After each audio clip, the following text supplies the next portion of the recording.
Hello gamers from around the world, this is Boxenberger, the video game enthusiast from Germany, and I would like to welcome you to this week's episode of the World of Gaming and Dutch. We are back at the regular time slot.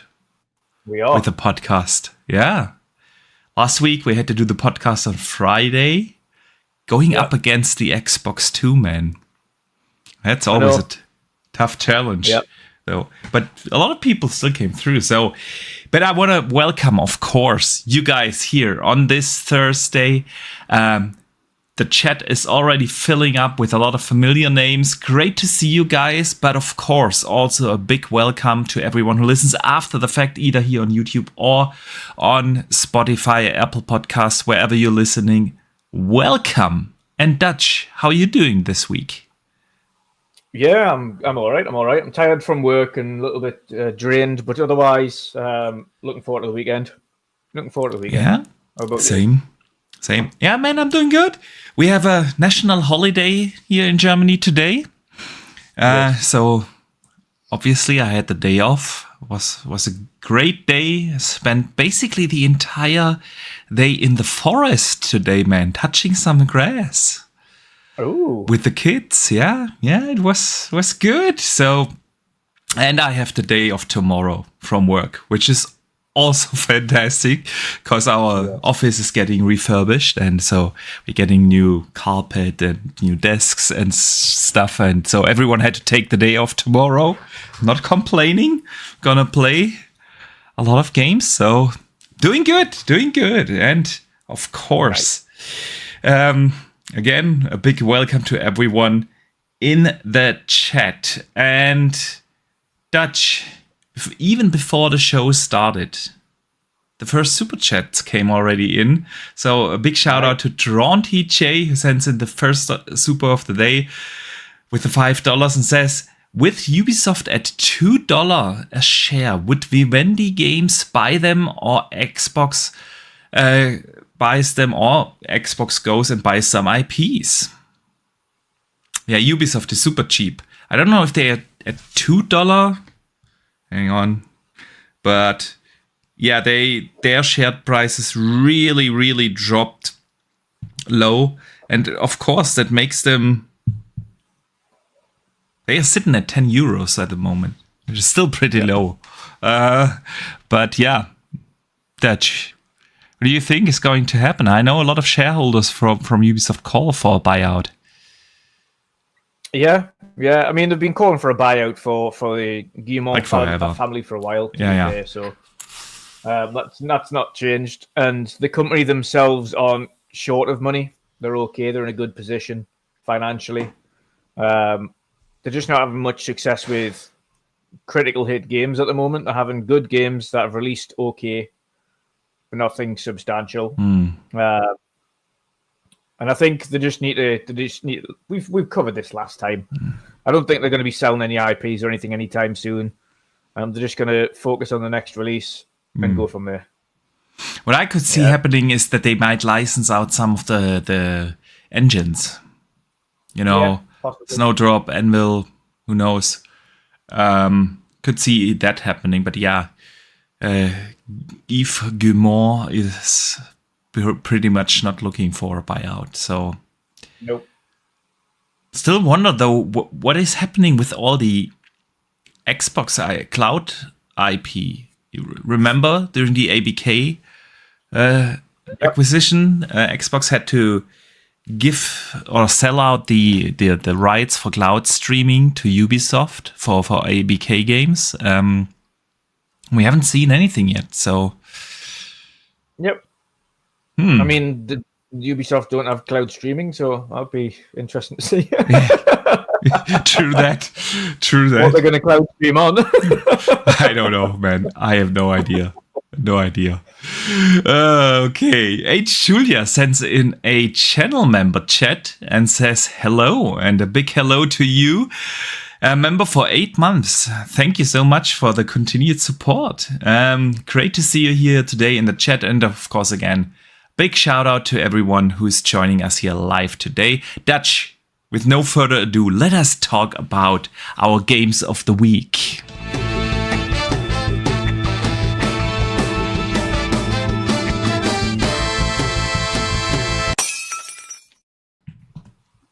All right. All right. So, Dutch, of course, we want to know from everyone in the chat, what have you guys been playing lately? There's plenty of good stuff out there. But, Dutch, what kept you busy this week? Yeah, I haven't really been gaming too much this week, to be fair. But I have been playing a little bit. Naturally, I think start of the week I played a little bit of Age of Mythology. I've played a little bit of the new FIFA. How is mainly it? because it's just another FIFA, but I'm just too gullible to not buy it every year like a moron. Yeah, okay.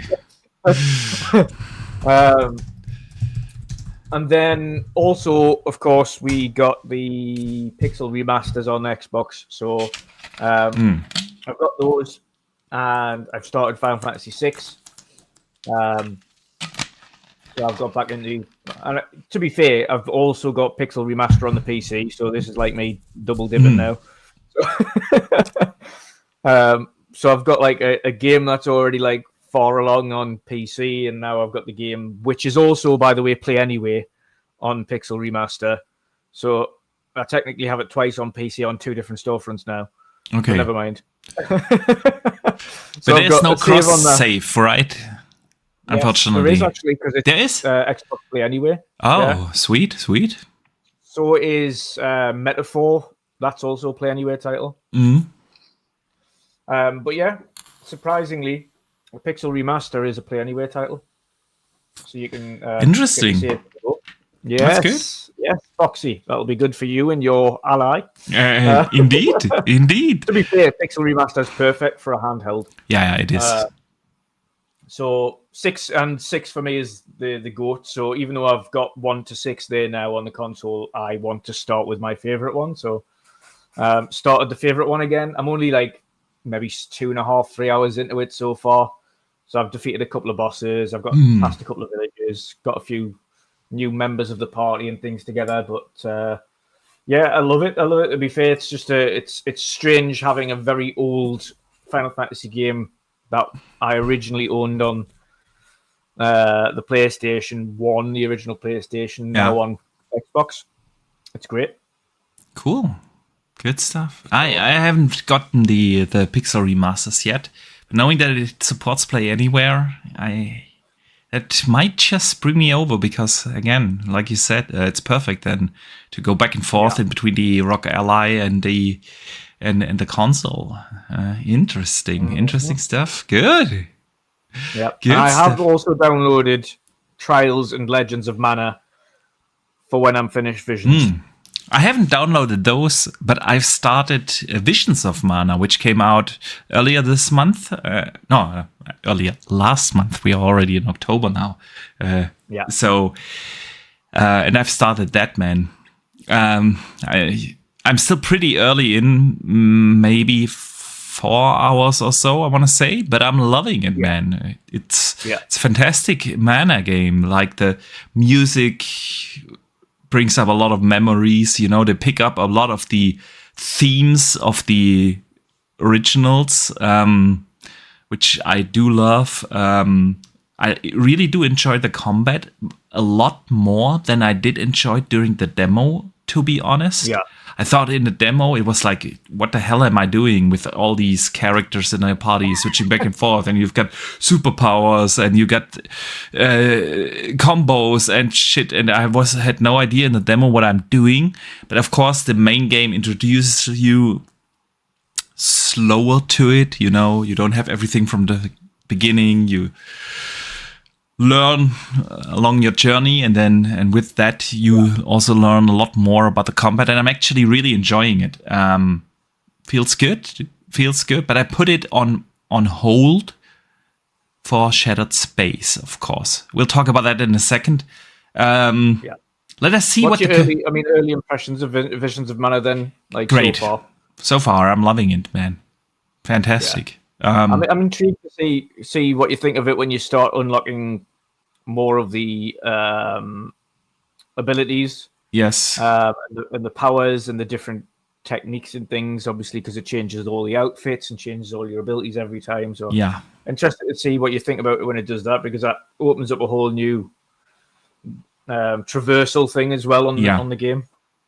So yeah, I'm really enjoying it, to be fair. So I'm glad I picked it up and jumped on it, and I'll be jumping on it more this weekend. Again, when I'm especially with mana, I usually play that in like big chunks. So I'll play like 4 or 5 hours at a go. So which is why I don't play on a weeknight. Because I've never come off. And I'll be like, oh, just a little bit more, just a little bit more. Time really flies when you play Visions of Mana. It is just, it has this hook, you know. It is kind of open world-ish, open areas, but it feels very linear in a good way, you know. And you always have this feeling that you make progress and not just doing stuff. You move the story along and it feels epic and everything. And it is, I'm really, really enjoying it. Abdel in the chat says Visions of Mana is also play anywhere. Is it? Is it? If so, because it's not in Game Pass, right? And if so, that is opens up. Check my Xbox thing after the show then and see if I can download it on PC. I will definitely check that out, because that would be awesome, man.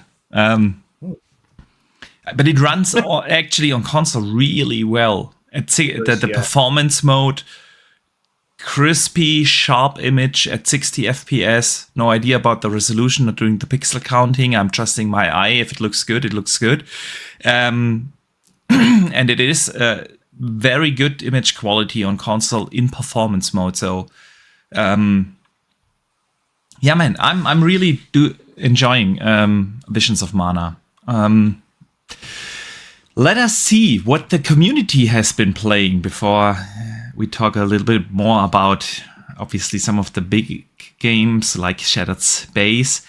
Abdel is playing Shattered Space and says it runs great on the ROG Ally, and I can confirm Starfield runs really well, especially since the FSR 3 patch on the Ally.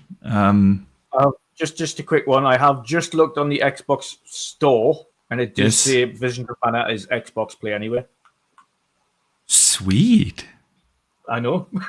Sweet. I'm not starting to download it right now during the show on PC because bandwidth problems, but that is awesome. That is awesome. Hey, Julia has been playing Star Wars Outlaws and Shattered Space. I'm happy to see when people play Star Wars Outlaws, man. Didn't deserve the mediocre critiques and reviews, honestly. Fun game. Yep. Kenny Lang is playing Borderlands. Interesting. Nice. The original? 1, 2, 3? Yeah. 3? The prequel? The prequel? I'm not sure. He just wrote Borderlands, man. Stormplayer DX is playing Dungeons of Hinterberg and Last of Us Part 1. Oh yeah, man. Dungeons of Hinterberg, also a very good, one of the best indies I've played, if not the best indies I've played this year. Really, really good game. Dustin Lambert has been playing Katamari Reroll. And he says Scorn is up next because it leaves Game Pass in 2 weeks. See, I haven't played Scorn yet. I have played Scorn, but it's just a puzzle game. It's it's what you told me, and I was like, nah, I'm not. I can't really remember what you said to me, but something you said made me not play it. It's just a puzzle game, yeah. Yeah. It's a cool atmosphere, but it's just a puzzle game ultimately. Good. All right. But I do hope you're going to enjoy it, Dustin. Abdel. No, sorry, I already got Abdel. And Kenny Lang adds he's playing Borderlands 2, which is great. Which is actually the best Borderlands, I think. This or the prequel. I'm a little torn, but Borderlands 2 is really good, man. Sin says he loves him some Scorn. That is sweet. Pyro has been playing Yakuza 3 Remastered. With a New Game Plus playthrough. And he wants to get this the series done before Pirates in Hawaii comes out in February. That is sweet. And Delroy says Visions of Mana for me and says, hey from Frankfurt. Hey, we've got someone from Germany here in the chat. Guten Abend. Nice. All right. Good. Did we miss someone in your chat, man? No, not at the moment. We've just got Neo GameSpark there saying, yes, we peaked at Borderlands 2. Great game. And welcome, Neo GameSpark. How are you doing, sir? All right. Dutch, of course. Yeah. I've played not just Visions of Mana. I also played, of course, Shattered Space. I think I would say it feels like I'm halfway through already. I see a lot of people complain about Shattered Space being too short, and stuff. I mean, come on, what did you expect? It's a DLC. It's not gonna be another 100-hour plus experience like the main game. It basically adds. You have downloaded it, but you haven't started it, right? Yes. Yeah. So. Yeah. It's an intentional play on my part. I've mentioned this at the beginning of the show. Yeah. If I buy or turn on any other games outside of Visions of Mana, I will not finish Visions of Mana. I am intentionally making myself play that game. So I get it finished. I love it, but if I do dip into anything that isn't just like a FIFA, then I'll be stuck at something better.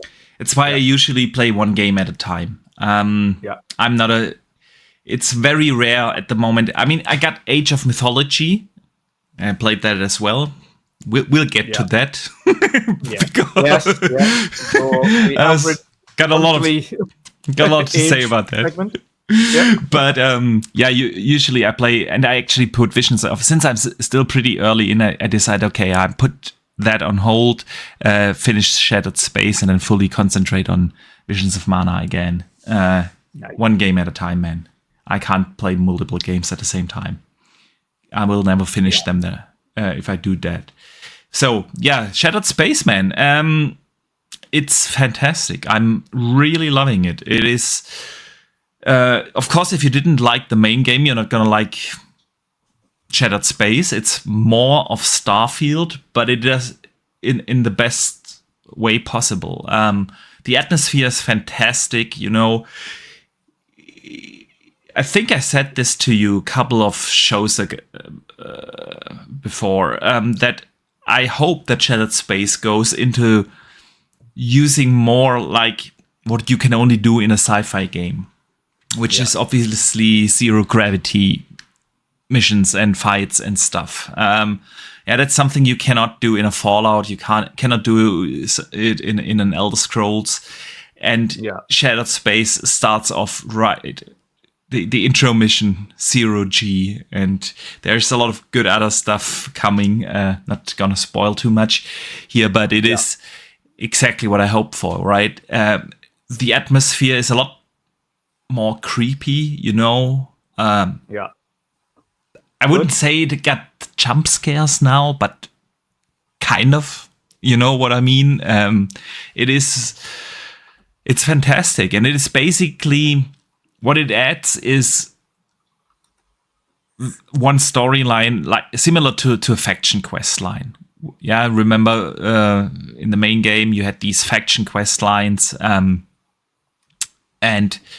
it's one of those. Of course, a bunch of side quests, some really good side quests actually, and I'm just having a blast again in it, and they definitely increased a little bit the difficulty. You know, so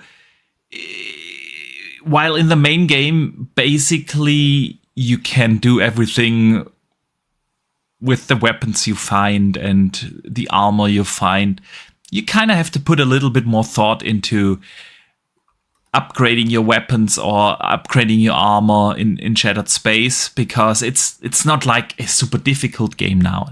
Don't get me wrong, that's not the case. But you can tell they increased a little bit the difficulty. The fights are a little bit more challenging, and I'm really digging that as well. The new planet, the new main city is beautiful, interesting color choice, like a lot of purple, blue, dark-ish areas.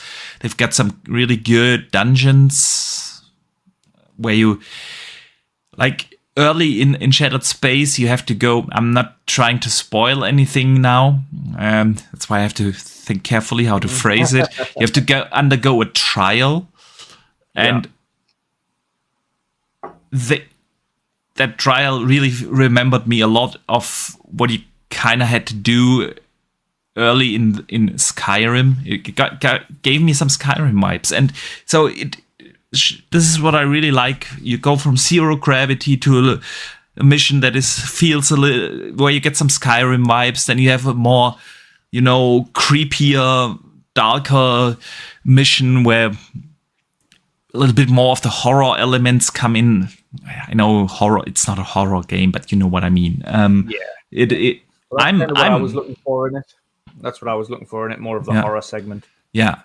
So, man, it's great. It really is great. And of course, the game is out now for a year, right? And got a lot of updates. It's great to play it at 40 or 60 FPS now on console. A lot of other convenience updates. You got your buggy now. You don't have to walk everywhere. You can drive, and things like that make it just an even better game. So I'm really, really enjoying Shattered Space. And by the way, we got kind of a leak / rumor / I don't know what it is, but apparently the next DLC, which they already confirmed, right, that there's going to be another story DLC, is then going to focus more on Constellation again. Okay. Which is so the storyline of Shattered Space is along House Varun, right? It's actually not an easy storyline to follow. I think that would be probably my only criticism so far. I think the storyline is unnecessarily complex, because within House Varun, right, you get these other houses, and they confront you at the very beginning. Yeah, we have house this and house that and house so and so and house this, and this house has an issue with this guy, and it's like little hard to follow.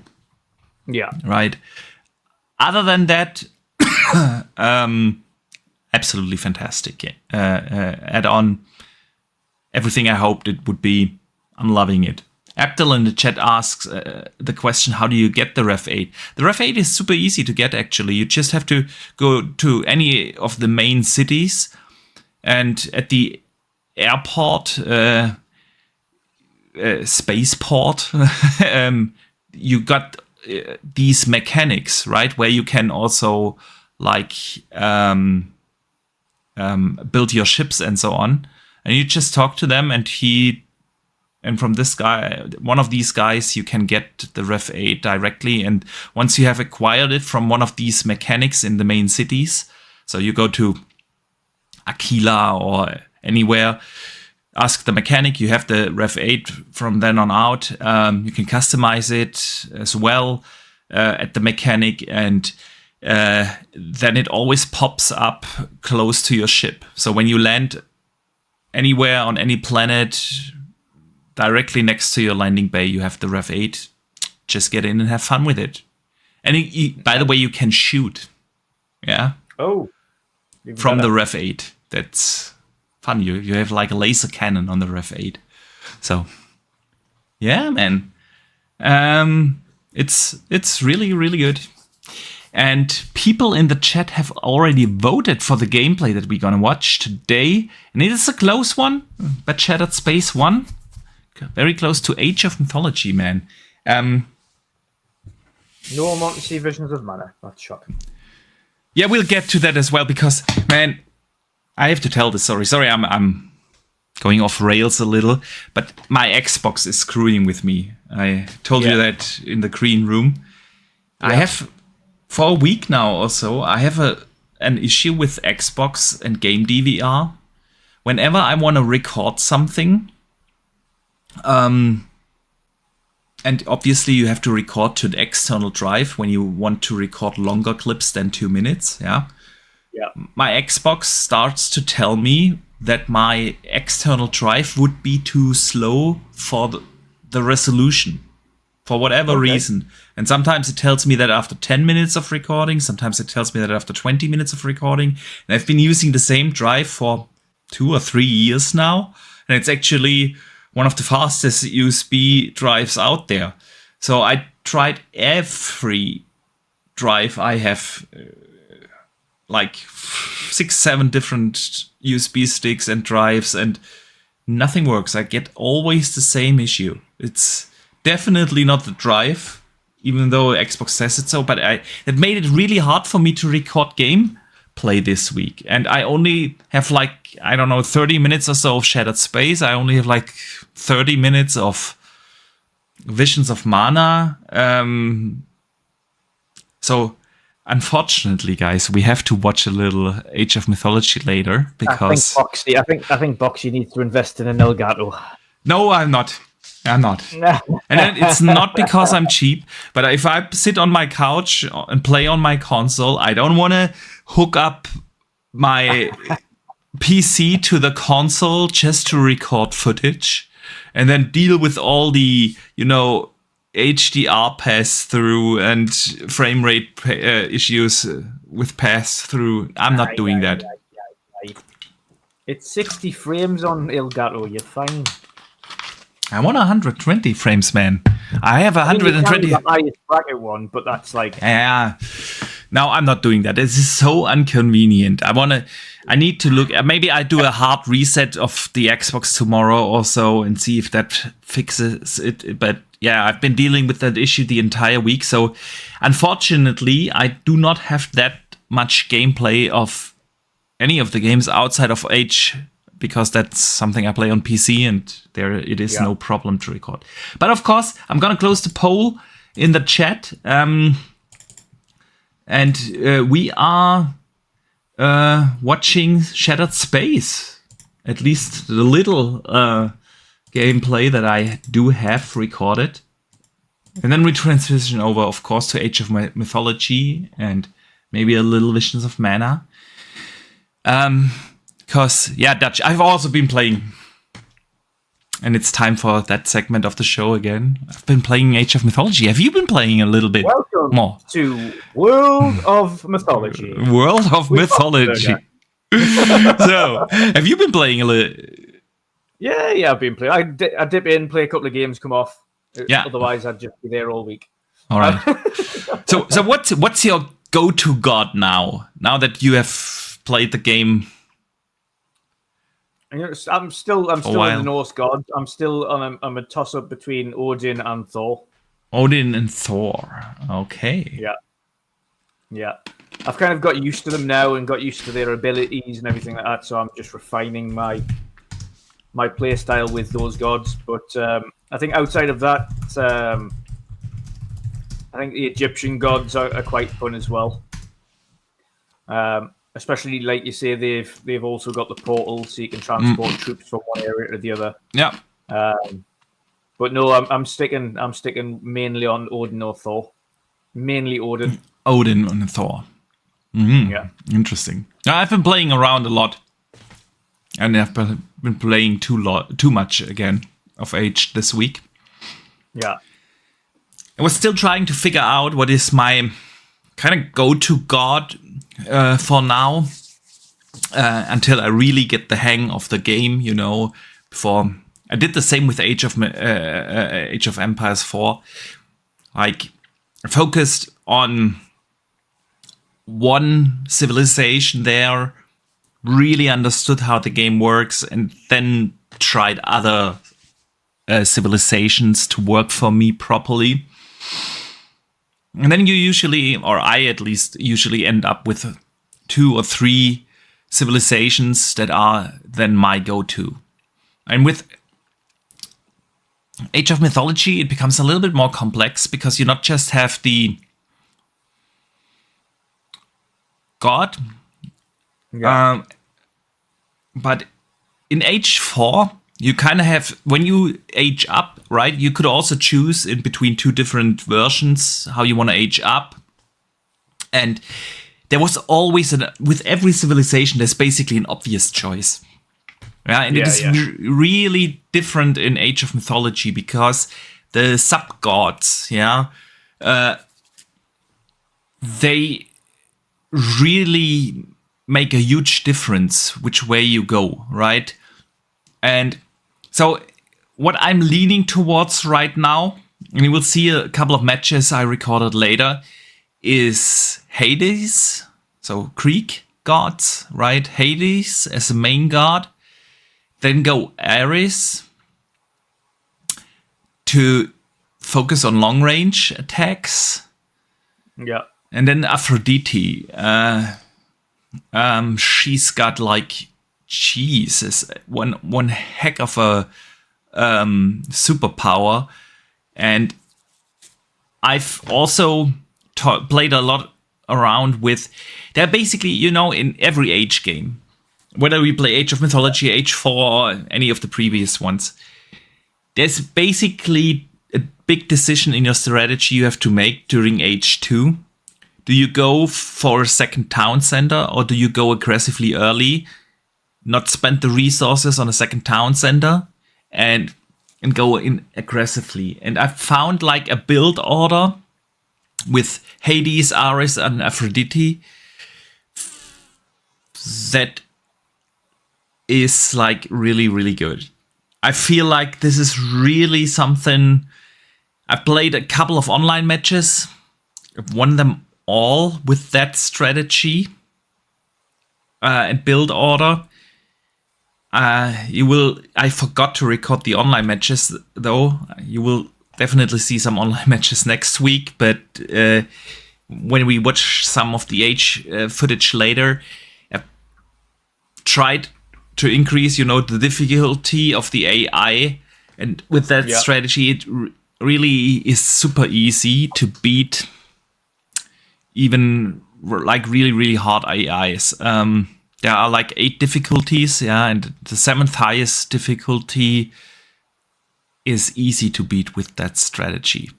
It is a very unusual one, but if you go Hades as your main god, Hades has this one ability you can learn, that is, and you can learn it in the first Age, the Vault of something, that will generate you gold indefinitely. And you will get like 2 gold per second, which is is really a lot. It is an expensive skill to learn, though, especially for the first Age. It puts down like a building, doesn't it? And those buildings continue. No. That comes in the 4th Age. Yeah. That is the 4th Age. No, in the first Age, you get indefinite gold 2 per second.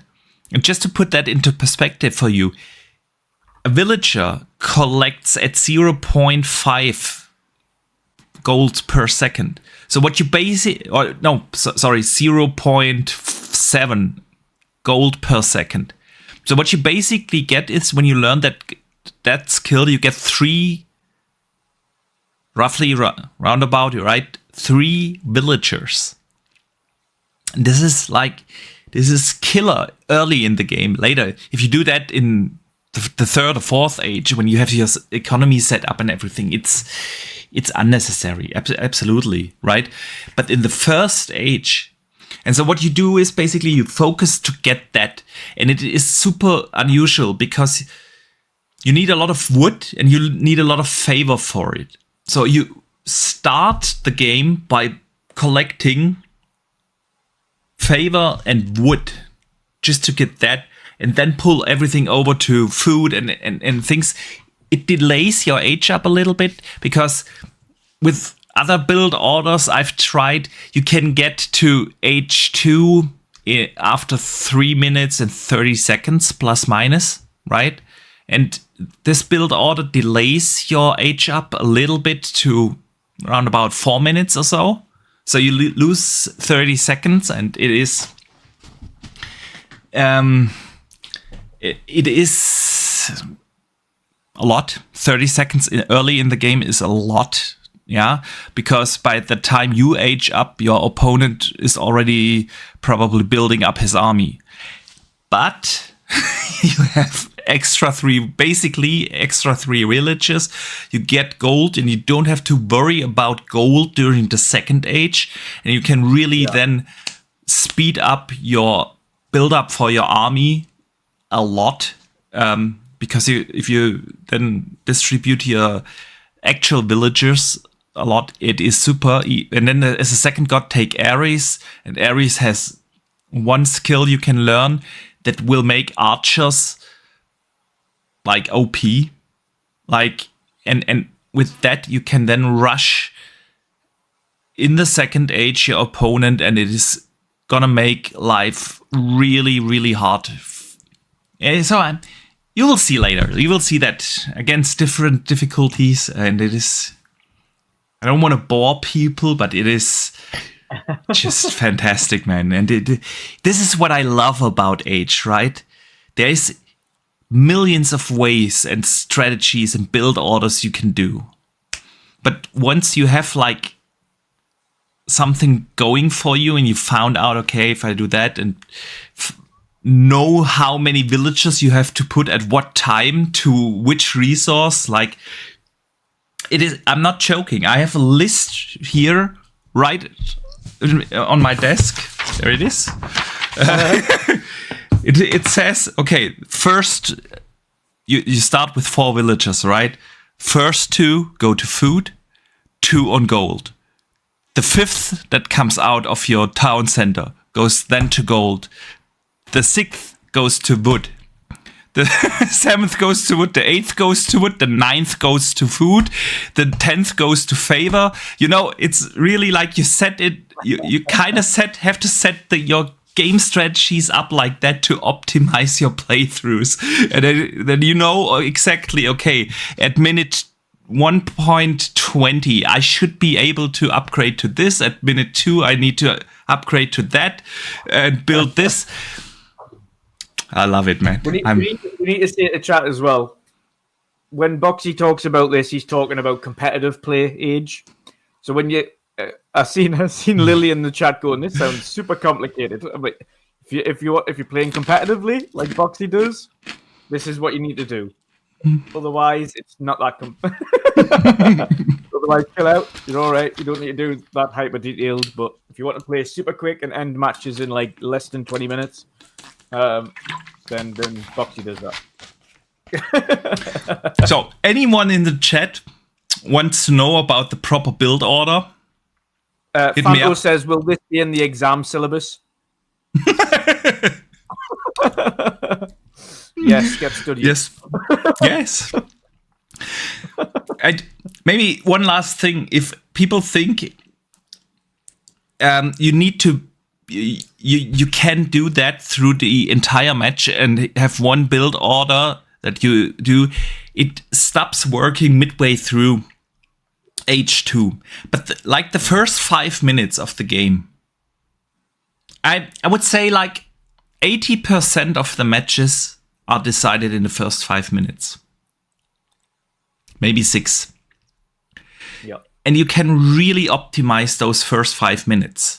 This is where I have my exact build order, what to do. But of course, it then depends on the skill level of your opponent. It depends on what strategy are they doing. Yeah. again, if they decide to go for a second town center, they will not be able to build up an army as quickly, but they will have a super strong economy and crush you in the third age. And if you cannot stop that, the game goes on for another 10 minutes, but there's no chance in you winning it, right? Because he will have an economy. So what you need to kind of do is you need to figure out what's the basic strategy of your opponent. Is he going like early army or second town center?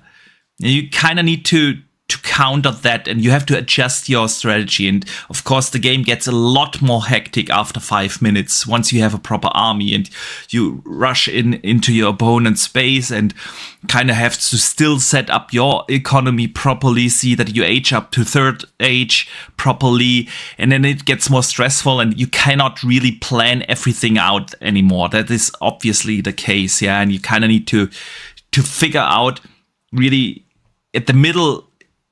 After 3-4 minutes in the game, you kind of have to get a feeling to what's the base strategy of your opponent. Yeah, which kind of army is he going for? I mean that's what the noobs do, right? They always do like, I need to either set up a nice camp. Yeah. When you look at my base camp, it looks like ass because I'm doing things very quickly. I don't care where my houses are. I try, if I set up farms, I try to do that at the backside of my base, but it's like bam, bam, bam, bam, bam, and it looks like ass. And you see, whenever I play against not so highly skilled, they spend way too much time to arrange everything nicely. And then they build an archer range, and then they build an infantry an infantry and camp, and they build a stable, right, and everything, so that they can get a few archers and they can get a few infantry units and a few. It's like you will never win a proper game with such a strategy. You focus on one unit type. You spend your resources to upgrade that, and then build that army out. So yeah, it's like, and you need to figure out what is your opponent doing. Is he going for archers? Then maybe you should consider stables as your main unit, right? If he's going infantry, then you go archers. And if he's going infantry, if he's going stables, you go infantry, right? You kind of have to adjust everything.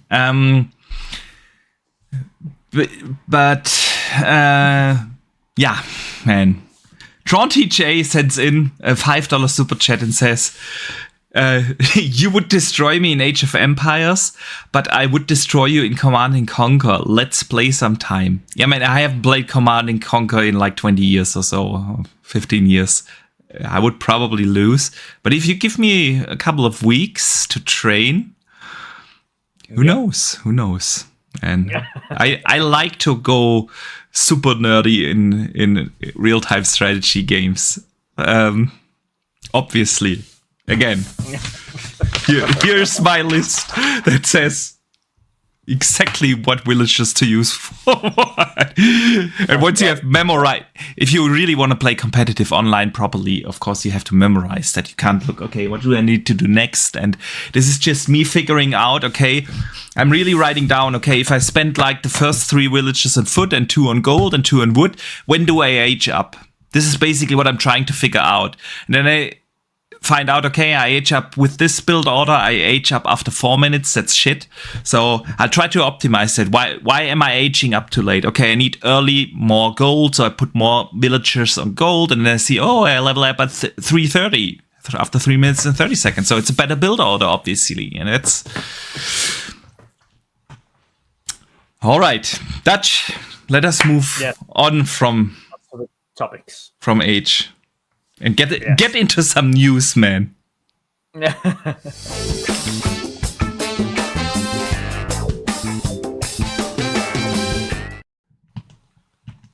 All right, Dutch. All right. I think we talked enough. Man, it's 50 minutes in the podcast, and all we did is Jeez. Okay. Well, All right. gaming news is light, so we've got to talk somehow. That is true. That is true. But we got some interesting This stuff. segment's going to take like 15 minutes, and then It's not Age, so of course it's got to be shorter, man. So, again, if someone is interested in my build order, let me know. All right, Dutch. What happened this week? Let us start with something I found really interesting, because last week we discussed a little bit, will Final Fantasy 16 and Remake and so on ever come to Xbox? We briefly touched upon that last week. But this week, we got an official statement from Square. The lead producer of Final Fantasy 16 said officially he wants to release Final Fantasy 16 on Xbox and that players should not give up in terms of their hopes, said Naoki Yoshida. So basically, obviously, Square wants to release it because it didn't perform as intended. But yeah, for them to now really come out and say, okay, we really want to publish it on Xbox, obviously means that it's only a matter of time. So what are your thoughts, man? Yeah, it would be great when it eventually does. It's just a case of I think it was more a line of having just released it on PC, they kind of focused on that first and foremost. And I think it will come out. I think it'll probably be at some point next year that Final Fantasy 16 hits the Xbox. It'll get a port sorted for it. But yeah, I see it coming over. 7 again. It will happen. It's just I think when 7 comes. But with 7, I'm still not sure. I mean, I want it to come over, but I think it will. I think it's just a case of when. Yeah, but there's just something weird and going on with 7, right? Because the first remake, Final Fantasy VII Remake, had like, was it 6 or 12 months exclusivity, and everyone knew, okay, exclusivity is running out. And then something happened. Something happened back then, and suddenly it was obvious it's not gonna come to Xbox. And then Rebirth came out, and everyone knew it was only like 3 months exclusivity, and still the game didn't come out. And there's just something weird with this whole Final Fantasy VII Remake trilogy. I'm really not sure. I wouldn't bet on 7. But 16, great game. Really enjoyed it. And I know Desi Baby in the chat also loves it. You need to get to the DLC. Because there's now 2 story expansions for it. I know. I haven't played those yet. Yeah. I kind of need... When they came out, it was more or less around the time of when Rebirth came out, right? And so I just went to Rebirth and never bothered with the DLC. Yeah. I need to play it. They're not super long either. They're not super long. It's like combined for both DLCs about 20 hours. Yeah, which is still... The first it's one, 20 hours, came out like pretty much not long after 16. That one's like 5 hours, and the next one's like 15. Yeah. So it's good though, good little expansions. But no, I'd love it. Assume so. I'd happily pick it up again on Xbox and play it again on Xbox. That's no problem. So no, it's great that it's coming. I think especially the next mainline ones, and all future remakes of classics will go onto Xbox Day 1. I think they've got, and they're still debating 9. I keep hearing. Yeah. Apparently 9's in the works. Yeah, I've heard that too. But they keep mentioning 9 every time, and they're saying 9 could be another Final Fantasy VII remake kind, where it's multiple releases. because of the size of it. Which I wouldn't be against that, honestly, because I also thought when I heard that about 7, I said, oh, why split one game into 3 games? But they've added so much, and honestly, like Rebirth and Remake, each individually is at least, I would say, a 30+ hour experience, right? Yeah. So it really doesn't feel like you're not getting your money's worth or anything. You're getting a proper game, and they changed the story slightly to make it like, okay, there is always a cliffhanger, yes, but you still kind of have a close storyline in each of those games. So if they would do something similar to 9 with that, I would be absolutely fine with that, man. My only thing with them, again, is I'd much rather it be where you can carry over your character progress into the next game. I'd be like, okay, so we know what your progress is, and then this is where your characters are, this is what weapons they had, etc. And then you start the game with that, from that, and it just carries on. Yeah, that would be cool. That would be cool. True that. Yeah, man, so you think next year? I mean, obviously, I don't think it's going to come out this year. I think next year, summer, or I don't know. When you look at how long it took them to bring that game to PC, was almost a year or so, right? Yeah. I wouldn't expect the Xbox version to take less time than that, right? You know what I just want? I want them to do more. If you have a look at Clear Obscura, Expedition 33, I want Final Fantasy to have a look at that and say, oh, look, people actually do want a turn-based RPG in a AAA environment. Because Clear Obscura, as a turn-based RPG, looks fantastic. Yeah, yes, it does.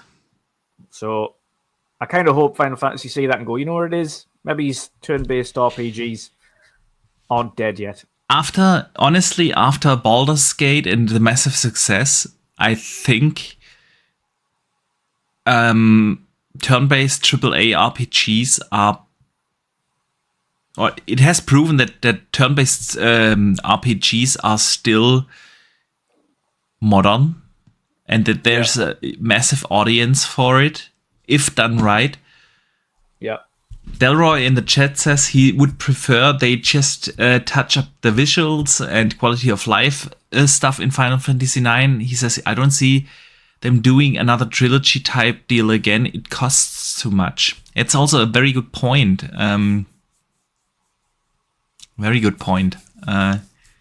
Square is struggling with its revenue. So it is, but that's what happens when you only put on one platform as your main release for fucking 7 years. Yeah, true that. I really wish we would know about how much does such a deal cost. I would be intrigued. How many units do you have to sell of your game in order to make up for the loss you make by not selling it on other platforms? So I don't know, if I'm making up numbers now. If Sony gives you like 10 million to make it an exclusive on your platform, yeah, that would equal to, I don't know, 700,000 copies, which you would easily sell on Xbox and PC combined, right? Yeah. So it's okay. So it's got to be more, and at some point, there's a break-even point, and I would just be interested in where is that? How much does such a deal cost to make a Final Fantasy 16 or 7 Rebirth and those games exclusive? Or I would say more so the costing behind 7 exclusives, because that I would imagine that's a big outlay. That's one of the most popular one in the series. Yeah, it's the most well-known one in the series. Of course, there's diehards like myself who love the series, and my favorite's actually 6. My second is 9. My third is then 7. Yeah. So it's because you're weird. Obviously, 7 is the best. 7 is not the best. 7 is the best. No. 6 is the best. No. It is. 6 is. It's got the best story. It's got the best villain. Sephiroth is cool, but 6 is the best. 9 had a cooler overall story, and I like the kind of fleshed out stories behind each character in 9. But the way that they're doing 7, the remake trilogy of 7, they're fleshing out the characters more than what you got in Final Fantasy VII's original release. So in Final Fantasy VII's original release, the characters weren't as fleshed out, but they are now, which is why they took the opportunity to do these in singular games. I would disagree. 7 at its release, but 7 at it, you kind of have to think about, obviously, by the time the games came out, and 7 was just like an unprecedented game at its time. Oh, I loved it, don't worry. I absolutely loved it. But when 9 came out, it immediately overtook it for me. I just loved 9. I mean, 9, don't get me wrong, is second place, obviously. Fantastic game. But it was the better game per se, but it wasn't as like revolutionary as 7 was. It's like, you know, when Ocarina of Time came out on the N64. It didn't. Yes, it wasn't as revolutionary as 7 when 7 released, but it was the evolution of 7. It was. It definitely was. The culmination of that. Absolutely. That's why I said. In itself, you could argue it's the better fleshed out game, but it is. Yes. When it came out, it wasn't as revolutionary, and it didn't do the same things to me like a 7 did. Yeah. You know what the good thing is about the original Final Fantasies, though, when they all released? 7 was completely different to 8. Was completely different to 9. Was completely different to 10 and 10-2. Was completely different. Obviously, 11 was an MMO, the first big MMO for them. Then you had 12, which again was completely different, and they keep changing the combat styles and things every version. Yeah. And then same applied to 13, which changed again into a bit more of a linear package. Absolutely. And 14, obviously 15, online. Then 15, very different. Big open world. Yeah, massive again. Big party system, but action orientated. And then they took that from 15 and brought a little bit more of that to 16 and made it an action RPG. Yes. Yeah. Yeah. But instead of having a party system, it's just one dude. Blind Mephisto in the chat says 9 is afraid of 7 because it's 7, 8, 9. Yeah. Huh. Interesting. All right, Dutch. Let us move to a different topic. Some Xbox news. I wouldn't call it news, but something interesting that I'd like to discuss with you. Xbox is seeking feedback from studios which aren't on Xbox, but on rival consoles, right? And they said we could probably get a great perspective we could learn from.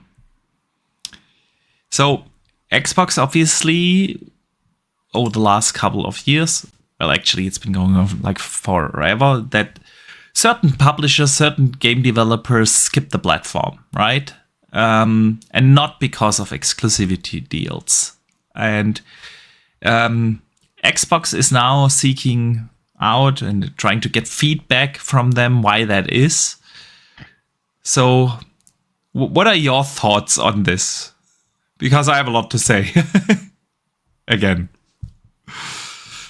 Why would developers want or feel the need to port for a platform that doesn't care about selling its platform? When you're trying to do too many things at the same time, everything becomes relatively average and nothing stands out as the predominant. It's such things as saying, yes, I can multitask. It's all well and good, people who say, oh, I can multitask and I can do X, Y, and Z all at the same time. But that's doing several things good and not one thing fantastic. If you're just focusing on making one thing really great first and foremost, then that one thing is fantastic. And then you can move on to the next thing and then make that thing fantastic and make the next thing fantastic. But the problem with Xbox is they're trying to cook too many things at the same time. And they're going, right, you don't need to get an Xbox anymore. You can get a Fire Stick and play the Xbox on the Fire Stick. You can play our games on PC. You can play our games on cloud. And then their Xbox actual hardware sales are going down and down and down and getting lower every month and lower every month and lower every month. And then they keep coming out with these generic things, like in the press things. We've got the most players we've ever had. Well, you can say that, because across all of the devices, you might have the most players you've ever had. But if you're specifically looking for reasons as to why they're not developing for the Xbox console, is because you're no longer focusing on the console as a predominant place to play. Yeah.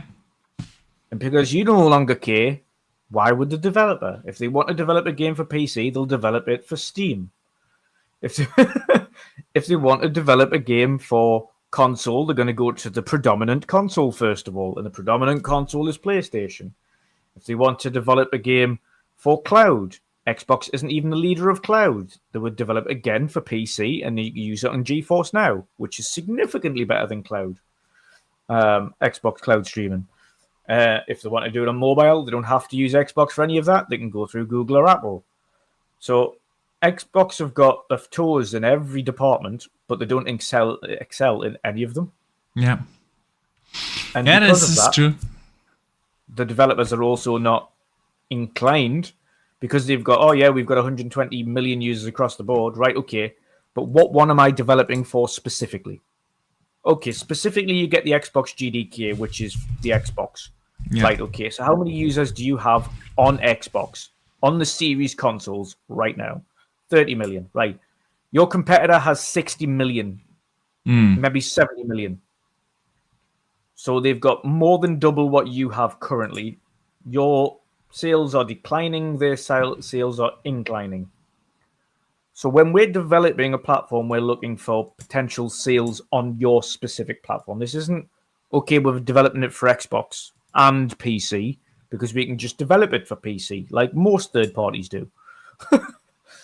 But if they're talking specifically Xbox consoles, it's because Xbox no longer care, or have shown they no longer care if somebody buys an Xbox console. So why would a developer care about putting their game on or spending their money first and foremost on making a port for a console that isn't bothered if somebody picks it up? They would put their resources primarily towards PlayStation and PC, because those two platforms are bothered if you play there. Steam's bothered if you play there, which is why they have mountains of sales all the time and try to entice you in there with the low kind of cost of games. And PlayStation cares because that's what their focus is. We want to sell hardware. It is the focus of our business to sell hardware. So that's what we'll do. We'll eventually sell our first-party games on PC, but years after. So predominantly developed for us. Yeah. Xbox need to regain the focus on console. Yes, you can play anywhere. That's great. Xbox, it's fantastic. But you need to regain your focus on the actual hardware and tell people that they need to buy your hardware. Yeah. And because they haven't done that, and the messaging is absolutely horrific, the same messaging goes to developers. Yeah. That's what people need to realize. If we look at the messaging and go, well, they don't give a shit if I buy a console. They just want us to buy a game, and their game, not third-party game. If you have a look at it from a third-party perspective, not a first-party. First-party doesn't matter, because first-party is going everywhere. And we understand that from Xbox, but Xbox needs to understand from a third-party perspective, third parties want to go where the most players are. And the most players are on PC, on Nintendo, and on PlayStation. Not on Xbox as a console by itself, as an actual hardware unit. Yeah. They are. That's. I don't understand why they're asking this question. They should know. They should. Why are you not? We told everybody not to buy a console and to get a Fire Stick and to play on PC and to play on PlayStation. Yeah. And to play on Nintendo. Why aren't you developing for the Xbox? Oh, I wonder why. Because I wonder. You told everyone to buy something else. You know, my initial reaction when I read that headline is like, so Xbox wants to get feedback and think they can learn something from it. Yeah. My first initial thought was like, you're really realizing that now, 23 years after you launched your console? So it's a question I would have been asking myself a little earlier. But I'm with Happy Cloud Gamer in the chat who says it's never too late, right? Better late than never, and which is right. And I mean, there could be multiple reasons for it. Yeah, right. Some, I don't know. There's always absolutely. I fully agree with what you said. There's also like the ongoing and never stopping discussion. Is it the Series S? Yeah, which I don't think that a Series S in itself is the problem, but of course it makes it more complicated for developers to release a game on Xbox because there are multiple SKUs that they have to develop for, right? And it wouldn't be probably such a big issue if your install base would be bigger. If you would have like Sony is with its PS5 right now, something plus minus around 60 million units out there, ballpark. It's a different thing than when you compare it to Xbox, which are somewhere in the ballpark 25 to 30 million. And so, yes, of course, that could also be an issue, and it's good to seek feedback. Feedback is always helpful. But I do agree with you and everything you've said. Xbox is doing a lot in parallel.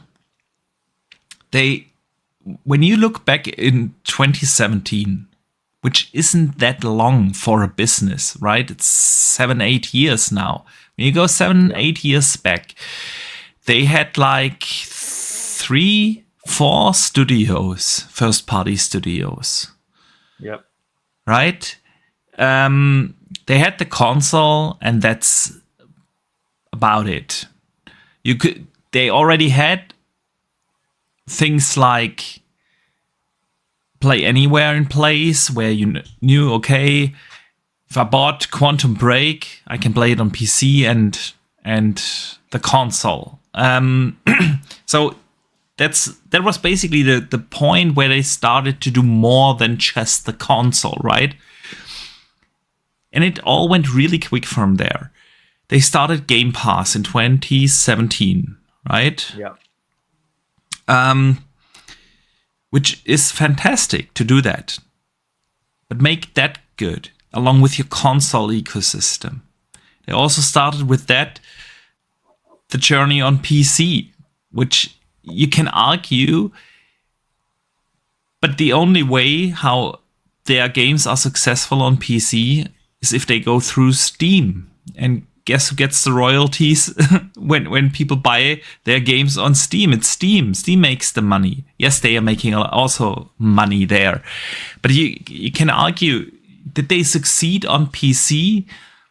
Not per se. They were not able to make the Xbox PC store, the Microsoft store, a viable option for PC gamers.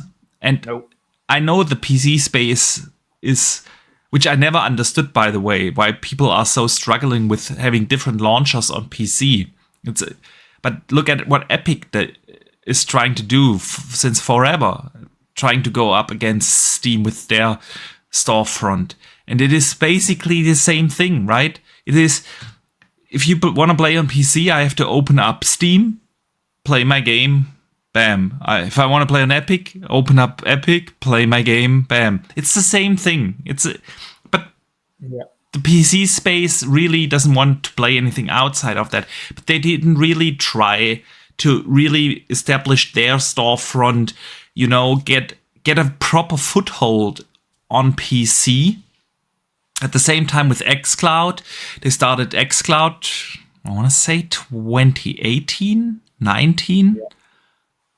Basically the same, right? I do like xCloud, but it's nowhere near the experience you get on GeForce Now, right? Then they started to advertise all that stuff in this generation with, you don't need the console, we are everywhere, we are on mobile, we are here and there. And which single of the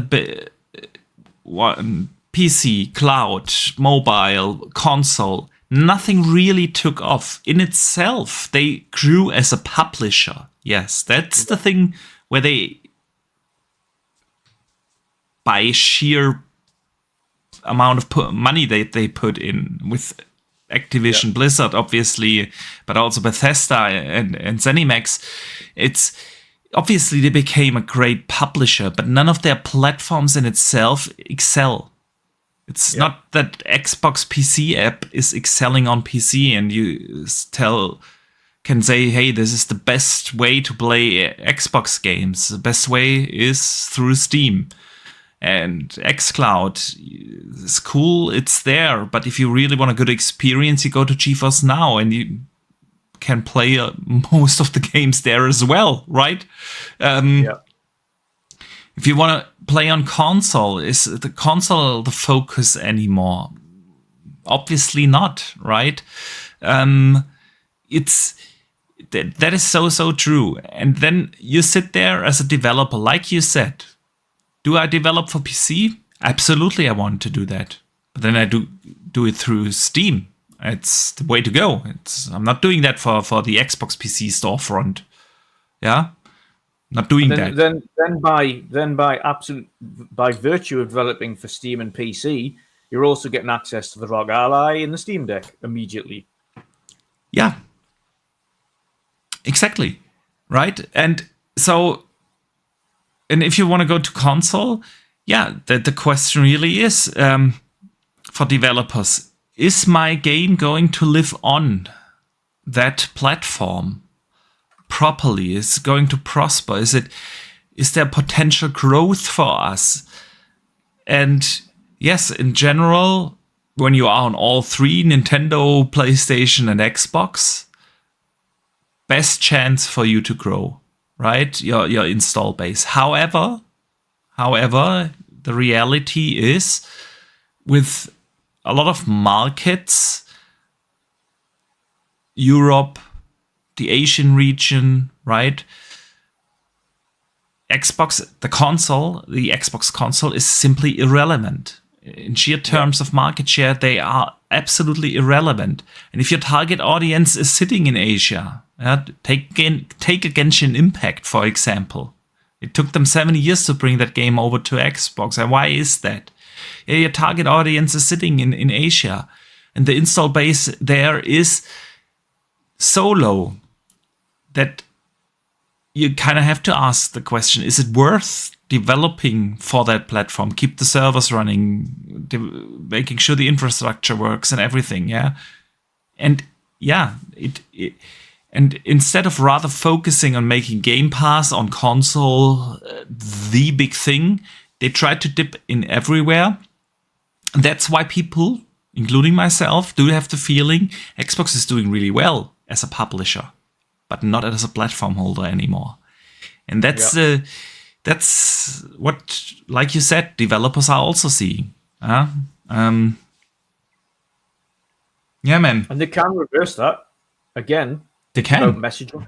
Absolutely. It's ultimately about messaging. Absolutely. Give people a reason to invest in the console. If you're not putting the console as your first thought, and this is what I said weeks ago, but the thing that made Xbox in the first place, instead of being Microsoft Gaming, which didn't take off, Like Microsoft Gaming was a thing, and they made a couple of games, Flight Sim and Age of Empires, etc. But they weren't a thing until Xbox came around. And the reason Xbox was successful was because they made that their focus on gaming. They made Xbox the focus, and with 360, they made it the focus. With Xbox One, they went away from that focus and started talking about TV and multimedia. Yeah, which is why that absolutely tanked. yeah, And then with the One X, we kind of got a resurgence into we're talking about gaming again and being a powerful gaming machine and focus on gaming.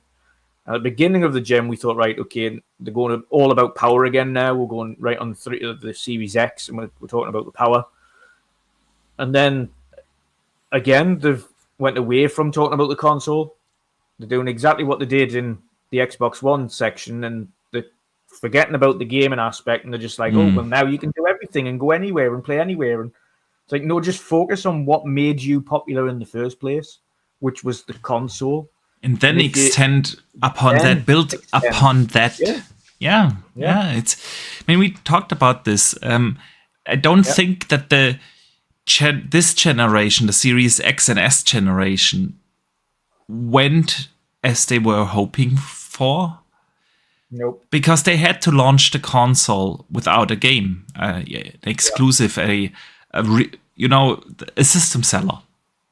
Yeah, the first system seller was probably Halo Infinite, which came out a year after, or Horizon 5. But both games came a year after the console launched, and then they had another 18 months of nothing, just up until the point of Redfall, which in itself, everyone knows how that went, right? And it took them like 3 years with Starfield to bring out the first proper reason to really get the Series X. Yes, they had Game Pass all the way through, but obviously a Game Pass alone, besides the lack of marketing, isn't enough to pull people into the ecosystem and buy a €500 console. Not when all your friends play on PlayStation and PlayStation offers these games like Spider-Man and God of War and Horizon, and which is what Sony had in the first 3 years. Yeah, there's no arguing that this wasn't the way they hoped for. And even for the hardcore segment, they promised power, which I would argue a casual gamer really doesn't care that much about whether you have a few more pixels on PlayStation or Xbox. It's for most gamers, that's not an argument to buy that. But they weren't even able to deliver that in the first 3 years or so, right? And now we are 4 years into this generation, and even after 4 years, you can count it on one hand how many major games Xbox has released, even after buying all those studios. And yes, there are things coming now with of course Call of Duty, but this is still a multi-platform title, and it is going to obviously it's going to boost a little Game Pass subscriptions and so on. But I don't think the console generation went the way they wanted to, and of course that made them throw in, I don't want to say the towel, but I lack of a better phrasing, and go, hey, we are just a publisher that also happens to have a platform, right? And this is just the thing, and publishers notice that, right? I can reach basically the same audience more or less if I do release on PlayStation, Nintendo, and PC in the bigger picture. So and Dustin in the chat says Sony also only released a handful of first party games, but it was different, man. Like their roadmap is bare dry now, right? Yeah. Ghost of Yotei is basically along with Death Stranding 2, the only games that are announced. And both of them, I doubt, honestly, both of them are coming out next year. Ghost of Yotei was only announced last week. And what Sony did this week is they said, hey, we are a little surprised about the not so good feedback. Because a lot of people complained, okay, it really just looks like the last game and so on. And it is, I feel like it's not going to make next year. I honestly. And Death Stranding 2, yes. That was also shown, by the way, at Tokyo Game Show. It was. I mean, there was an article this week as well from Kojima, which you can take it in multiple ways, but he said the game is almost 40% complete. Yes, 30 to 40% complete. Okay. And he also said he has a release date. He just can't tell it yet. But honestly, if you're in October of 24 and saying your game is only complete 30 to 40%, is it going to come out in 25? Like, I'm confused by what he means by 30-40% complete. Yeah. I mean, is this some mistranslation or something? Like, I don't know. I don't know. Is that like we finished making the game, but it's only 30-40% complete on the polishing and debugging and things like that? Or is the game in itself only 30-40% complete? We don't know. Maybe you're right, and something was lost in translation, but nothing I've heard. Have they only just finished doing all of the CGI and gotten all of these famous actors to finish their scenes, and now they're starting to make the game? They're still doing motion capturing, right? Yes. Yeah, so finish the movie first. And then, yeah, exactly. Exactly. Yeah. I mean, it's no secret. I'm anyway no fan of Kojima games. I think his games are unnecessarily complex in its storytelling, weird.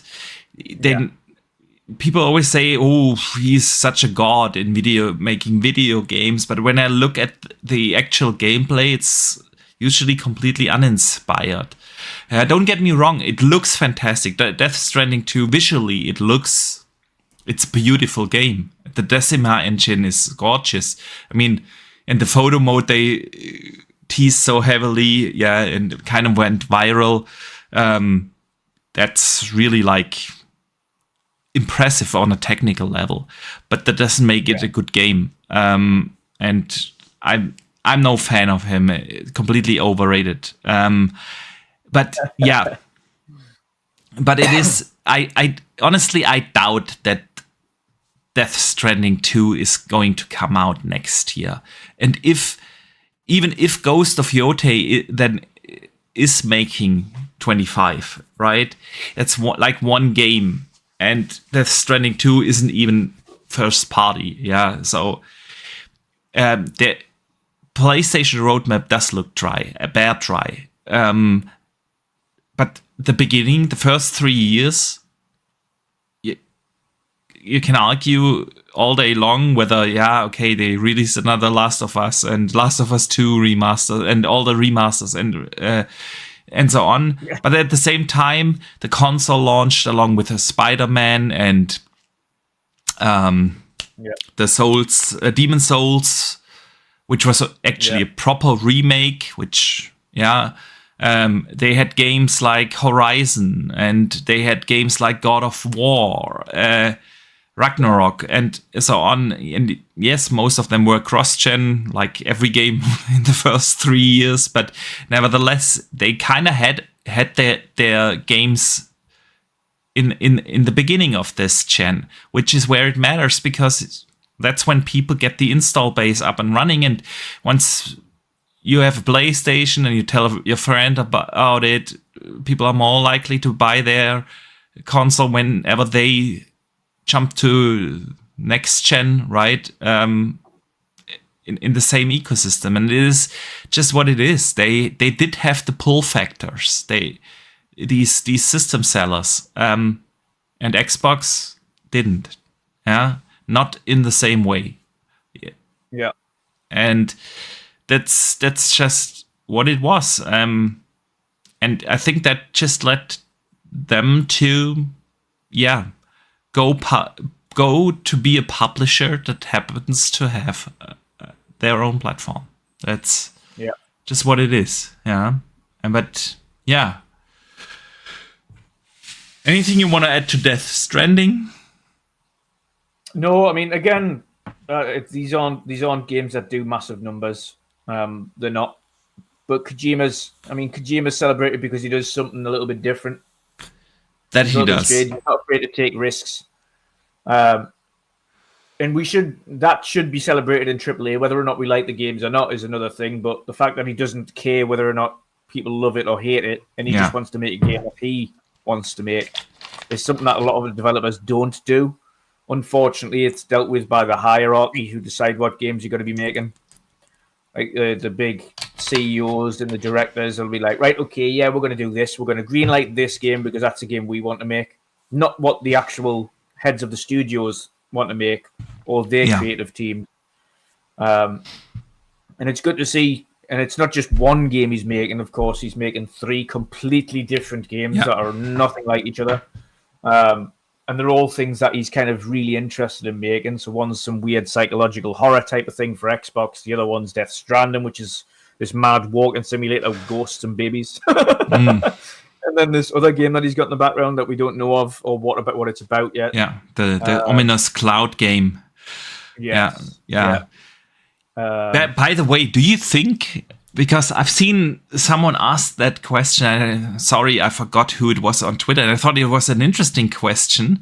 Now that we've seen Death Stranding 2, and again, on a visual graphic side of things, there's no arguing, it looks fantastic. Will OD, which is the Xbox game, right, also use the Decima engine, or... Because he doesn't have his own engine. He doesn't have his proprietary engine. And if you got your studio... Is he not using Unreal for OD? Is that confirmed? I think he was using Unreal for OD because he was using the meta-human thing.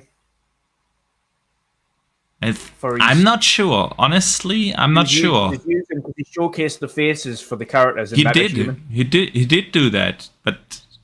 I can't remember. At least I can't remember. So maybe someone in the chat knows. But MetaHuman's Unreal. So I think if he's going to use the MetaHuman, which is an Unreal add-on, then he'll be using Unreal Engine 5 for OD, which is really strange. But again, I don't think I don't think they'll let them use Decima on another platform. Yeah. Obviously, that is also something you really a Sony proprietary engine, making its debut in an Xbox ecosystem exclusive game, right? Would be like super strange. On the other hand, in one single studio to have like 2 very different engines, right? You can't leverage the tools you develop for one or the other in the other games and so on. Also weird. Yeah. Don't get me wrong. I mean, big publishers do that, like a Ubisoft. They have the Anvil engine, they have the Snowdrop engine, they have different engines. But it's something different. Yeah. A Kojima Productions isn't a Ubisoft. So what engine was Metal Gear running on when he was developing that?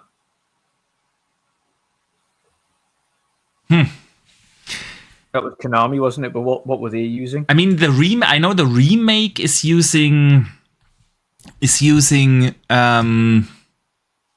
Unreal now, but Metal Gear Solid. Let me Google it. Yeah,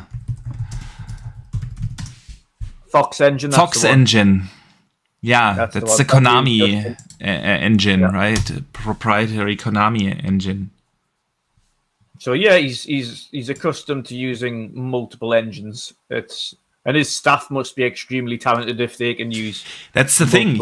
For him himself, I don't think it really does matter. He's not the one coding for it. He's not. Yeah.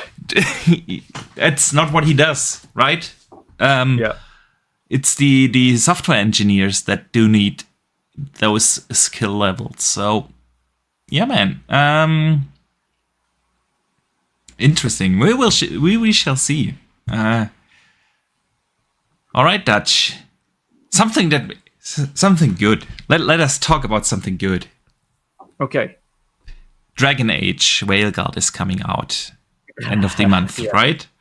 Which is good. I'm honestly, the more I see of the game and the more I hear about the game, the more excited I get. It does sound that they are going to hit every single note I like in a high fantasy action RPG. When's it coming out?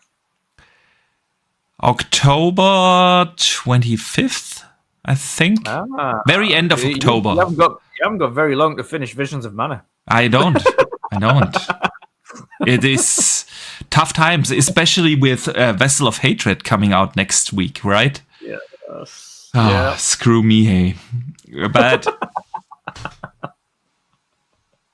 good luck with that. I know. But hey, if Play Anywhere is true for Visions of Mana, and I can play it not just on the console, but I can also play it on the Alley, that increases chances that I might be able to finish. Yes. So, anyway, back to Dragon Age, man. Yeah. Awesome news. Hans Zimmer. Hans Zimmer is actually how you pronounce it properly. Hans Zimmer. The legend, Hans Zimmer.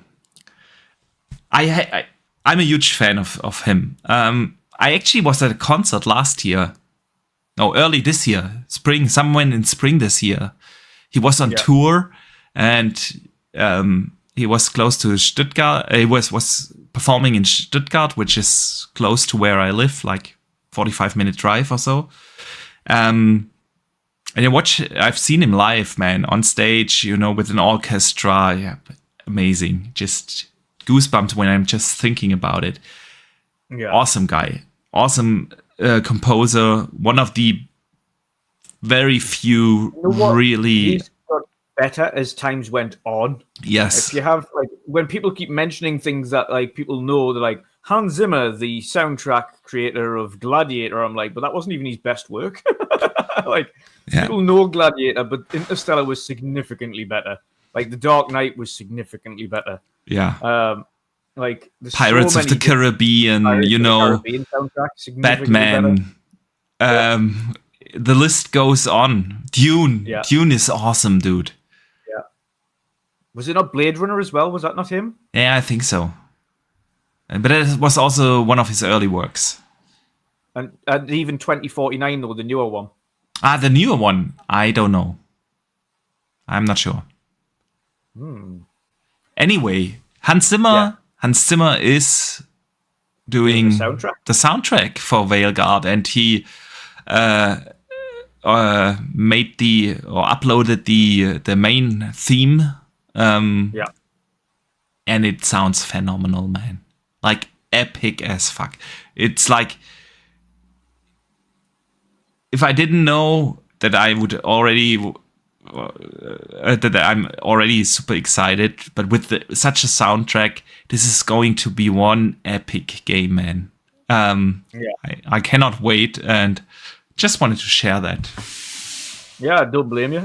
Hans Zimmer's he is pretty much the best at what he does. I mean, there's a lot of extremely talented producers like Hans Zimmer, but not many can stand toe to toe with him for just the sheer quality and volume of work that he's done. That is at high level. Yeah, like I say, the Interstellar soundtrack stands out to me as just an absolute masterpiece. Yes, it is. Absolute masterpiece. True that. And it captured. It's just the way he managed to capture the essence of each scene when he uses them as well. Yeah. Agree. And a good soundtrack makes such a huge difference in a game, right? When you think about some of the most iconic games, right? You remember just the Mario theme or the Legend of Zelda theme and Skyrim and Witcher and those epic games. So I'm excited for Dragon Age Veilguard, and I don't care what the internet says, that it's not BioWare anymore, and the storylines. Even after thinking Final Fantasy though, and One Winged Angel and things like that from theirs, even their boss battle theme. Everyone knows the boss battle theme from Final Fantasy. Yeah, true. So it's like it makes a game. Music is absolutely integral when you've got the perfect music or soundtrack to the game. It makes a world of difference. It does make a huge difference. All right, Dutch. Let us move to this week's community questions, man. Yes.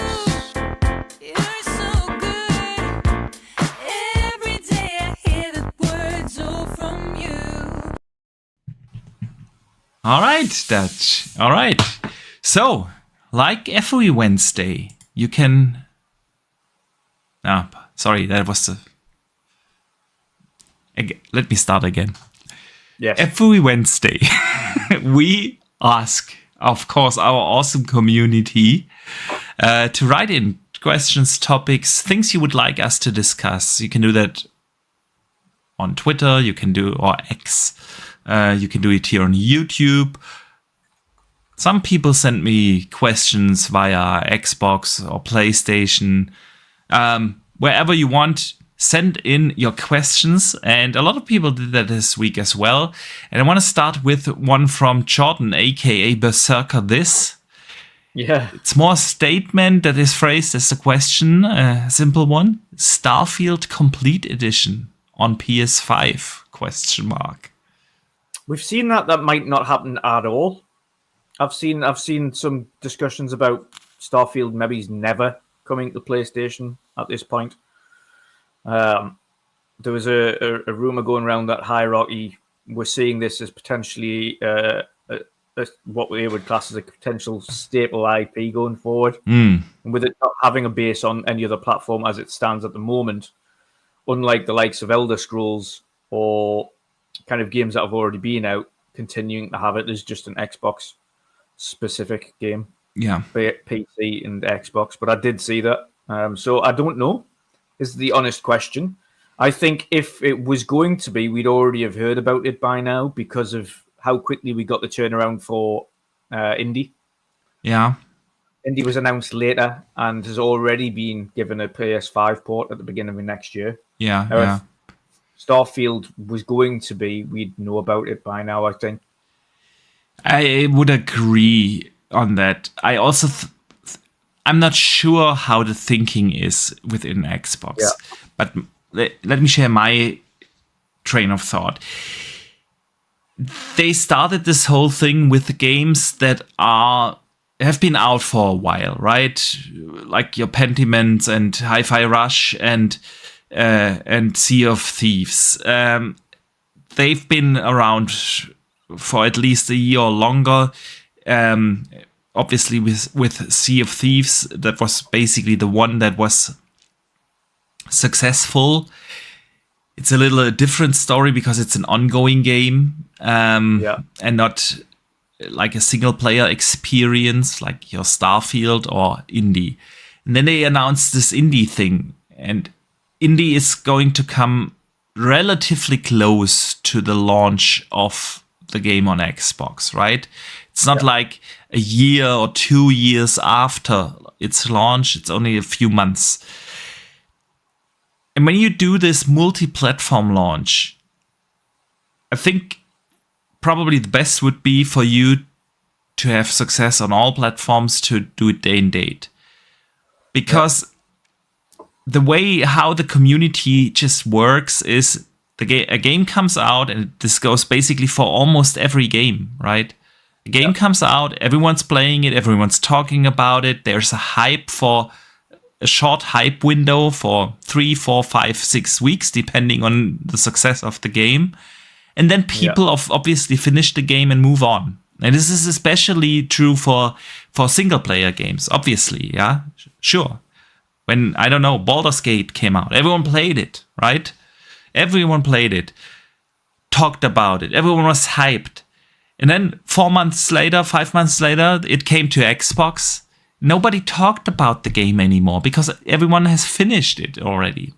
Yeah? Yep. Same goes for Hogwarts Legacy. It launched. Super successful, fantastic game. Everyone is enjoying it.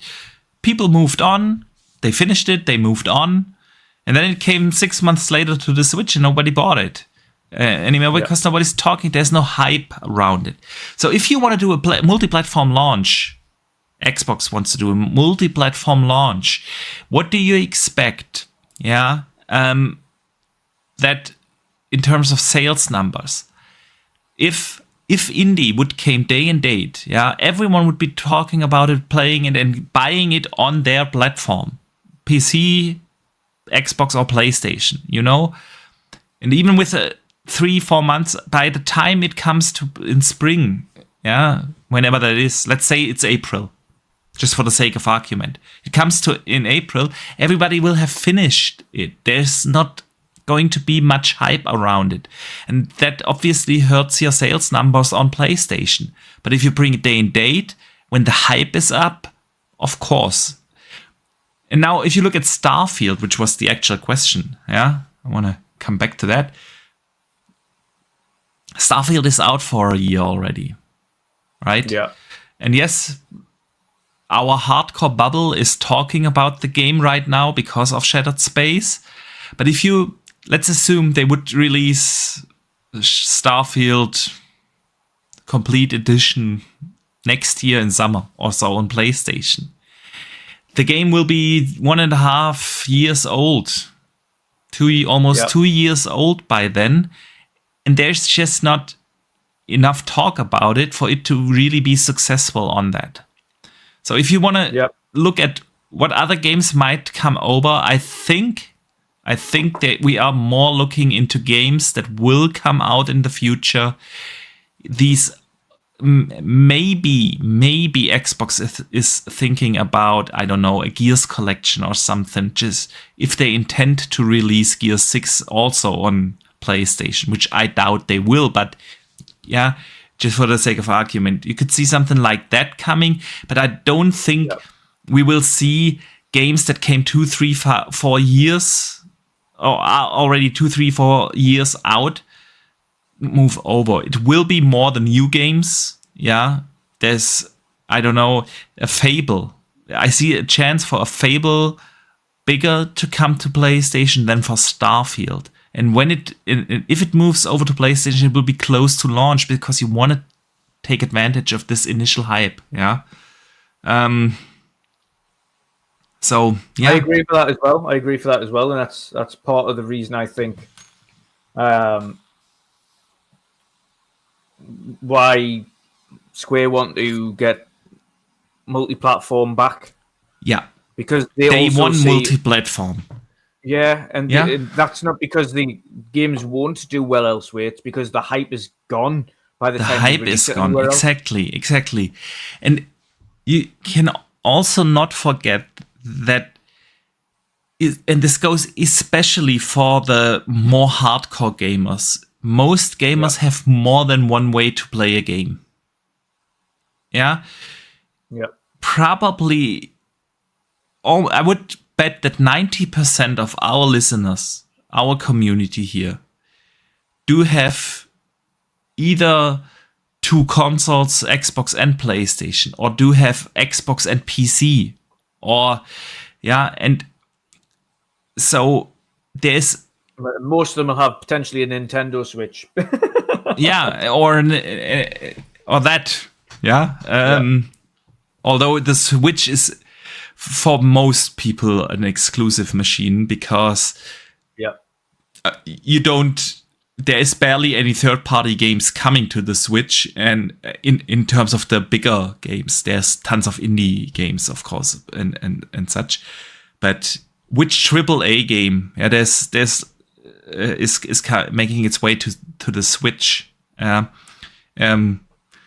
You don't get to play a Dragon Age on the Switch. You just don't, right? And so it's, yeah. But you know what I mean? It's like Final Fantasy 16 came out only on PlayStation and then on PC. So it sucks that it didn't come to Xbox, and it would have, if they would have launched it on all systems at the same time, I would have bought it on Xbox, but I then just bought it on PlayStation.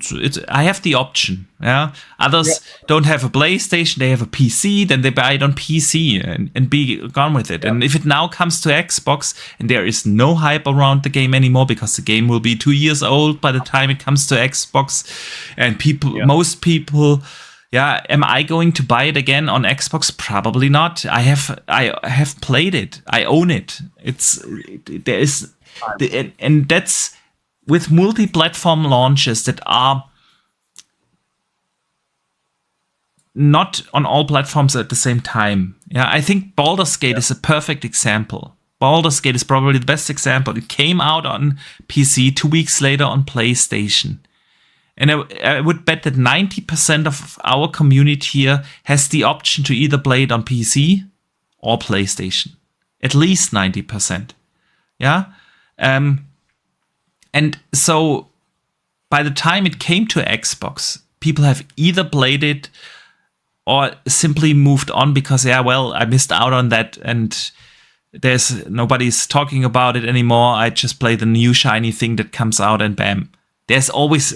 the one guy that is the exception, no doubt. But most people have in this day and age, the option to play on more than one system.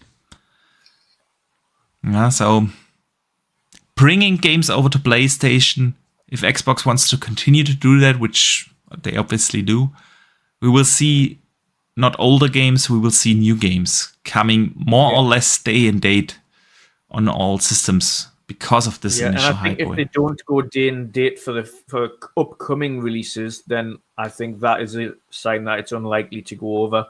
If it's not day and date or within 3 months or within the first 6 months, then I don't think they'll bother at all. Yeah, I agree. I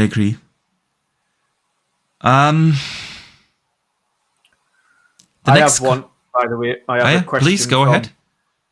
From Esky Boy, who's currently in the middle of deciding whether or not to get a ROG Ally or a Steam Deck, and he wants your opinion. ROG Ally or Steam Deck?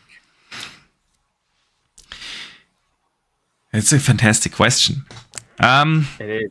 It's a. Both of them have their plus and negatives. Yes, I think the biggest plus for the Steam Deck is its price point. There is no arguing if you are on a budget and want to get a handheld, the Steam Deck is a fantastic way to do that. Yeah. And I know there is the option to jailbreak it and also get Xbox PC Game Pass up and running there.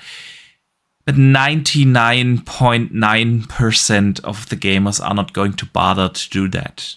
You lose the warranty, you have to go through a lot of complicated stuff to get it jailbreaked. It's not something a lot of people do. So that's the big negative for the Steam Deck. It is just Steam. And the ROG Ally literally runs Windows. When you boot it up, you boot into your desktop. Yeah, you can run PowerPoint and Excel and everything as well on that thing. It is basically a laptop, just not with a mouse and keyboard or touchpad and keyboard, but with a controller attached to it. And that means that if you want to play on Steam, on PC Game Pass, and or Epic, although I don't know anyone who plays something on Epic, you have the option to do that on the ROG Ally. So if you get in to handheld gaming and you want to use PC Game Pass, obviously the ROG Ally or the Lenovo Go is the way to go. But since the ROG Ally released its upgraded version, the ROG Ally X, which doesn't really give you more computing performance, but better storage, bigger storage. You get a little bit more RAM, which also helps, of course, in running the games, but you get the same chip in it. And that made the ROG Ally, the base ROG Ally, actually pretty cheap. You can get good deals at around, I've seen a lot of deals at $550 right now for the original ROG Ally. And that is close to the Steam Deck. Steam Deck is still cheaper, I know. You can get that starting at €400, which is, again, it's the cheapest way, but the ROG Ally gives you a lot more flexibility. Because you cannot just boot up Steam, you can boot up everything else as well. So for that reason alone, I would, if you have the funding for it, I would definitely say go ROG Ally or Lenovo Go. Also fantastic handheld. Definitely. Sweet. Stormplayer DX writes in and asks this question, interesting one. What about Nintendo at this moment? Lately there's so much going on, so the question is, what do you think when they announce the Switch successor or anything else?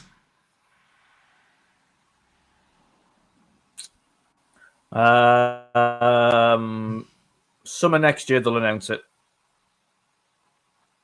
for Nintendo. Summer. Yeah. They've said they won't be talking about anything until fiscal year 2025. And depending on when that starts, I think honestly they'll do the full unveiling of it in the summer showcase or something next year. They didn't say fiscal year, they said calendar year. I'm pretty sure about that. Summer. Listen, I think that they... And by summer, I mean like June showcase season.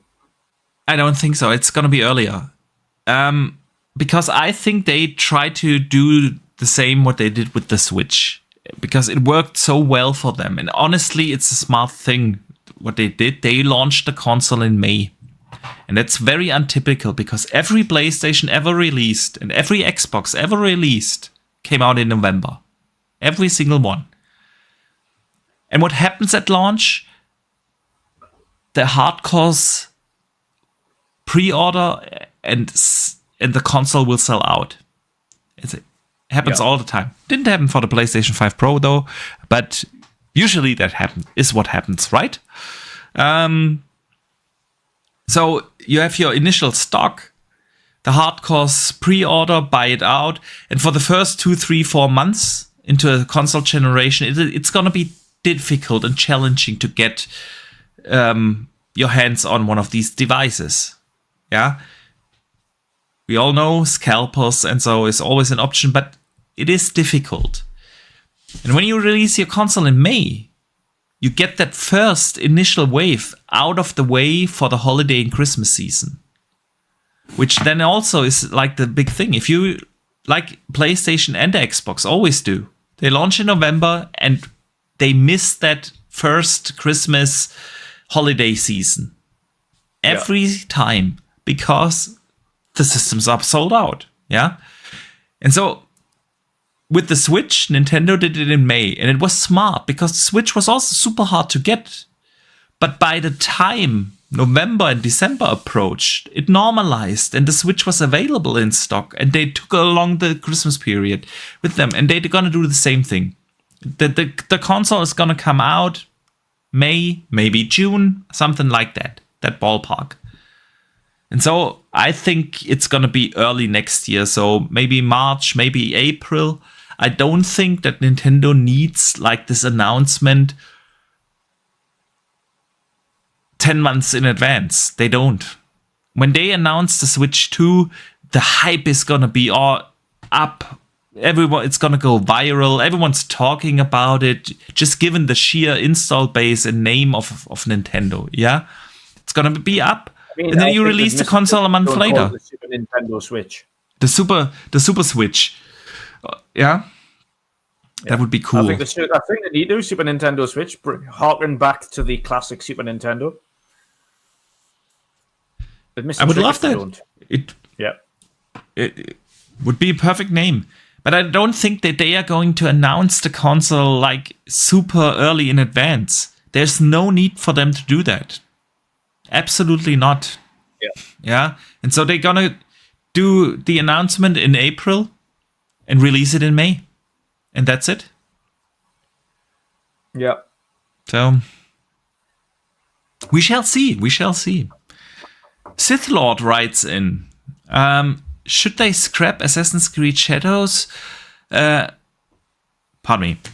they scrap Assassin's Creed Shadows due to the issue they are having? Or can Ubisoft turn it around and fix it?